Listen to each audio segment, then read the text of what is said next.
நமச்சிவாய. என்னை வழிகாட்டிய மகான்கள் என்ற தொடரில் இதுவரைக்கும் நான் பேசின மகான்கள் எல்லாமே ஜீவசமாதி ஆணவங்களை பற்றி தான் நான் பேசியிருந்தேன். ஆனால் இன்று எல்லாராலும் கொண்டாடப்படும் இந்த கணக்கம்பட்டி சித்தர் அப்படின்னு சொல்லக்கூடிய கணக்கம்பட்டி மூட்டை சாமிகள் அப்படின்னு தான் அவருக்கு பேர். அந்த மூட்டை சாமிகளை நேராக சந்தித்து அவரோடு எனக்கு கிடைத்த அனுபவங்களை இந்த வீடியோவில் இருந்து ஒரு 2-3 வீடியோவாக பதியலாம் அப்படின்னு சொல்லி திருவருள் கூட்டியிருக்கு. அதை பற்றி தான் இப்போ பதிய போகிறோம். அதாவது ரொம்ப ஒரு எளிமையான ஒரு மனிதர்.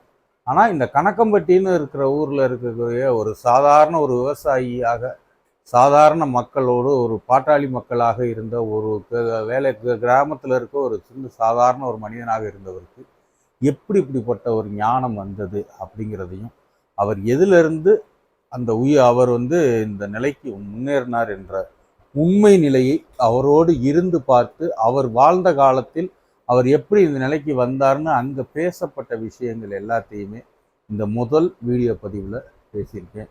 அது இல்லாமல் அவர் செய்த சில அற்புதங்களையும் இந்த விஷயத்தில் பேசியிருக்கேன். நம்ம வாழ்ந்து இன்று எல்லோரும் அவரை கும்பிடுகிறார்கள், அவர் போன இடத்துக்கெல்லாம் நல்லது நடக்குது அப்படின்னா அப்படிப்பட்ட மகான் எப்படி தோன்றினார் அப்படிங்கிறத உண்மையிலே தெரிஞ்சுக்கணும்.